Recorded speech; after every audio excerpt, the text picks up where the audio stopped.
Olá, estamos de volta nesse nosso terceiro papo de município aqui e hoje temos coisa nova aqui no nosso estúdio, canequinha do papo de município, a tão legal. esperada canequinha, né, Eudes? Legal. Que a gente esperava aí já há 2 programas, no terceiro ela apareceu e a gente... Personalizada, agora a canequinha é personalizada, começou com água, depois a gente trouxe uma canequinha, agora a gente tem a canequinha do papo do município, tá melhorando, né? A tendência é melhorar. Melhorando. Bom, o pessoal tá de parabéns aí, Ariel. Tá de parabéns.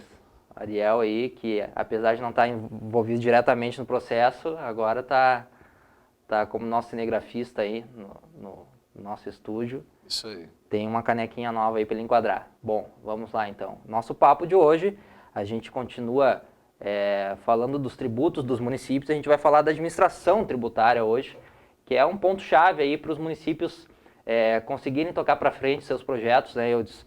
E é o que leva o município a crescer, a se desenvolver a administração dos seus tributos, né, Eudes? Numa época que a gente vê aí o PIB em queda de 3,8% em 2015, nós vemos aí mês após mês as receitas da União, dos estados e consequentemente dos municípios que vivem de transferências constitucionais, de FPM, de ICMS, PVA, caindo. Obviamente que efetivamente essa área da administração tributária, nesse período de crise que nós enfrentamos aí, ela vem à frente, né? Ela é jogada à frente e passa a ter uma importância maior aí, uma reflexão maior sobre essa área. E efetivamente é o que nós gostaríamos de conversar hoje, discutir nesse papo de município aí.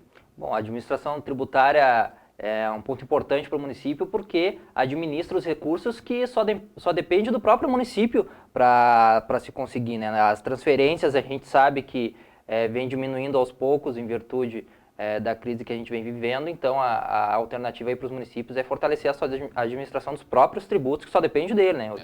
De fato, mas essa visão que passa a ter de chamada de ser levada à frente das administrações tributárias num período de crise, ela precisa passar também por uma transformação da sociedade, né? Hoje, a área de receita dos municípios, as administrações tributárias, seus servidores, efetivamente, ela precisa ter um pouquinho mais de compreensão dos gestores e da própria sociedade em relação a isso, da importância da administração tributária, né? A área de receita é o oxigênio da administração tributária. Se o município fosse um corpo humano formado com área de planejamento, com as melhores áreas, as melhores cabeças pensantes da administração tributária, da administração pública, pensando em projetos, pensando em desenvolvimento, pensando em estrutura, né, elas provavelmente seriam o cérebro. E para fazer esses projetos andarem, é preciso recurso. Então, para o corpo humano, para a administração funcionar, é preciso oxigenar, é preciso de oxigênio. E é esse o papel das áreas de receita, esse é o papel do recurso, do tributo, né? Oxigenar, né? Então, efetivamente, é uma área central, uma área que faz com que a administração possa dar continuidade, possa efetivamente seguir, ou também é uma área que leva ao não funcionamento, né? a esse corpo efetivamente vir a sucumbir. Então, efetivamente, a área de receita é extremamente importante. E esse foco todo, Carlos, em cima da área de receita, ele é também fundamental porque é uma parte que a sociedade, com pouca educação fiscal, né, culturalmente, não percebe o quanto é importante que o administrador, que a administração tributária é aquela figura escolhida por ela, para representar ela, para buscar ir ao meio da sociedade e na própria sociedade para verificar e fazer a crítica, em nome dessa sociedade, se cada um dos membros da mesma sociedade contribuiu com a sua parcela para ela, sociedade. Né? É a verificação, é a crítica de um elemento, especialmente da fiscalização tributária, né, que vai à sociedade para verificar se cada um contribuiu com a sua parcela para o conjunto da sociedade. Esse é o papel, um dos papéis fundamentais é o papel da fiscalização, fazer essa crítica. Ir na sociedade e analisar, em nome dela mesmo, com as regras que ela criou no seu legislativo, com as regras que ela impôs, né, vai lá e confere. É isso que a sociedade me diz na legislação? É isso que o cidadão contribuinte está fazendo? Se é, ok. Se não é, o que a sociedade me diz no projeto de lei para cumprir? Então, às vezes é mal vista, com maus olhos, mas nesses momentos de crise, essa área de receita, essa área da administração é chamada a buscar caminhos, a buscar soluções que seriam mais fáceis de se atingir se nós tivéssemos ao longo do tempo constituído e trabalhado para que as nossas administrações tributárias, especialmente as municipais, pudessem estar melhor estruturadas, com servidores mais qualificados, com corpos técnicos com maior autonomia, né? Bom, isso a gente até comentou também no nosso último episódio, né, de qualificar a administração tributária, até pelo fato da dívida ativa, né, dos municípios que a gente comentava no último programa, para poder qualificar também essas pessoas, qualificar a área de TI também dos municípios. E por falar em qualificação, tem uma PEC aí, a PEC 186, né, que se fala tanto, principalmente entre os fiscais municipais, que é uma PEC que vem para dar autonomia de recursos, né, para as fiscalizações, enfim. E é uma PEC importante porque lida diretamente com as pessoas que trabalham no dia a dia da administração, né, Hudson? Bom, na história da nossa empresa, isso faz parte do dia a dia, defender esse interesse. Nós já incorporamos isso em várias das nossas políticas de trabalho na GTM, né? A GTM está engajada nisso há muito extremamente, tempo. Né? E entende que isso é importante para o conjunto da sociedade. Não é importante somente para o corporativismo fiscal. É importante, essa é a mensagem, isso é que falta na sociedade, compreender o quanto é importante uma administração tributária sólida, autônoma, né? Que tenha autonomia de recursos, autonomia de recursos humanos, financeiros, né? Estamos vendo aí a Polícia Federal, o Ministério Público atuando bastante, né? Isso é resultado também de um processo de autonomia, de crescimento, de amadurecimento da sociedade que falta ainda para a questão quando se relaciona à tributação, se relaciona aos nossos impostos, se relaciona a essa parcela da sociedade. Então, efetivamente, a PEC 186, que está aí há bastante tempo, é uma luta grande dos nossos servidores municipais, daqueles que convivem na administração tributária, Carlos, especialmente dos municípios, há bastante tempo busca isso, busca esse avanço, busca conectar essas ideias no seio da sociedade para que a gente possa efetivamente no Congresso Nacional fazer isso valer.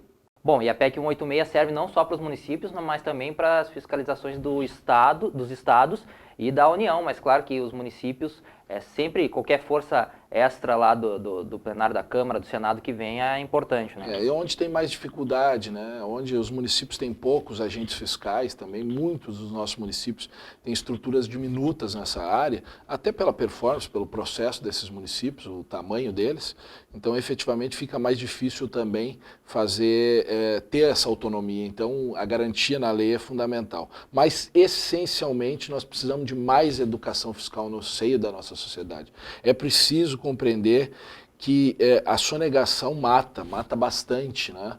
Então, mais do que a sonegação, só a corrupção, né? Rouba saúde, rouba educação, né? Rouba empregos, rouba desenvolvimento econômico, né? Sonegação é uma das maiores pragas que nós temos, que nós vivemos, e a sociedade precisa conviver melhor com isso, precisa se amadurecer, precisa mudar culturalmente os seus processos para compreender a importância, né? As pessoas precisam perceber que efetivamente quem sonega, quem comete esse crime contra a ordem tributária, comete um crime contra todos nós, né? Essencialmente comete um crime principalmente com os que mais precisam das instituições, precisam dos governos federal, estadual, municipal, porque essa é a fonte de receita. Não existe nenhum outro lugar do que a própria sociedade para captar os nossos tributos, né? Então, por mais que seja por vontade de força de lei o contribuinte faça o pagamento, ou por ação do agente fiscal em ir na sociedade verificar se ele cumpre com essa parte, é da sociedade, é de espremer a laranja que os governos conseguem fazer a laranjada, né? Então, é fundamental essa mudança cultural e compreender que o sonegador comete um dos mais graves crimes contra o conjunto da nossa sociedade, especialmente com aqueles que mais precisam dos poderes que emanam da sociedade. Exatamente, é um crime que diretamente ou indiretamente acaba contribuindo para precarizar ainda mais as nossas estruturas aí, né?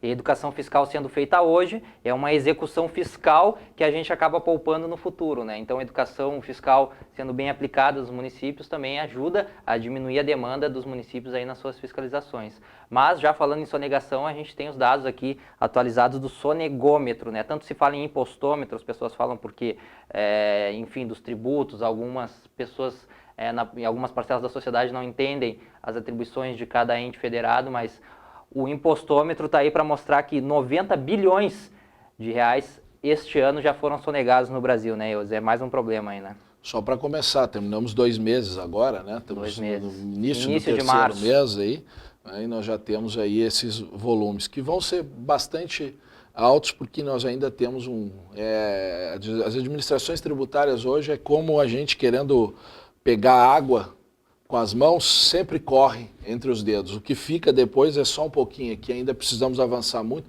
especialmente no campo dos municípios, né? E acho que para fechar, estamos aí para encerrar, eu acho que é importante perceber, Carlos, o papel das administrações tributárias, dos seus servidores municipais, que trabalham nessa estrutura, dos seus gestores que trabalham nessa estrutura. É a primeira função social, para mim sempre foi, a primeira função social das administrações públicas junto à sociedade. Porque é ela que dá as condições para que tudo que as administrações, que os governos querem fazer de volta para a sociedade depois. Seja na cesta básica, seja na saúde, seja no remedinho para o velhinho, para a velhinha, seja no atendimento dos nossos filhos na escola, há necessidade essencialmente de buscar isso lá no dia a dia, né? E essa ida à sociedade, fazer essa crítica, fazer essa verificação e garantir isso para o conjunto da sociedade é a primeira, a maior das ações sociais que os nossos servidores públicos municipais realizam, né?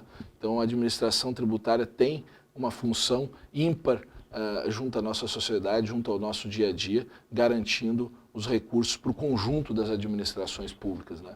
E a GTM, como vocês sabem, é uma empresa que está sempre do lado das administrações tributárias, né? Além desses nossos espaços aqui que a gente faz, além de tomar o nosso cafezinho, a gente bate um papo com vocês aí também. Trocar uma ideia, esse momento mais descontraído, mas a GTM é uma empresa que serve também para ajudar os municípios a se qualificarem, né, em suas administrações. A gente tem cursos, enfim, tem a consultoria, mas isso de repente é um papo para outro programa, né? Outro. Vamos ficar por aqui? Então a gente vai ficando por aqui. Gostou da minha voz hoje? Pois é, eu achei um pouco... Eu tô rouquinho? Tá um pouquinho... E isso que o inverno nem chegou ainda, hein, Nilson? É porque ganhamos de goleada, e aí eu fiquei rouco. Pois é, fiquei sabendo aí. Houve 2 momentos importantes em Porto Alegre na última semana. Foi. Teve gente que gritou pelos Rolling Stones, teve gente que gritou pelo Grêmio e o futebol porto-alegrense. É verdade, mas dos Rolling Stones o que eu mais gostei foi que ele disse que torce pro teu time. Pois é, mas ele falou que torce pro Corinthians também. Ele é um pé frio. Pois é, o pessoal de São Paulo lá tava com frio na espinha já, falou que torcia pro Corinthians. Na realidade ele torce para onde ele tá fazendo show, ele tá torcendo, né? Vamos deixar para lá que isso já é papo de bar. É, papo de bar, já não é mais papo de município. Então, pessoal, muito obrigado pela presença de vocês hoje aqui conosco, nos acompanhando. E você sabe, você também pode mandar sua sugestão aí para o nosso e-mail, acompanhar as notícias lá no nosso site. Semana que vem a gente está de volta com mais de novo. Um papo de município. Abração. Tchau, tchau.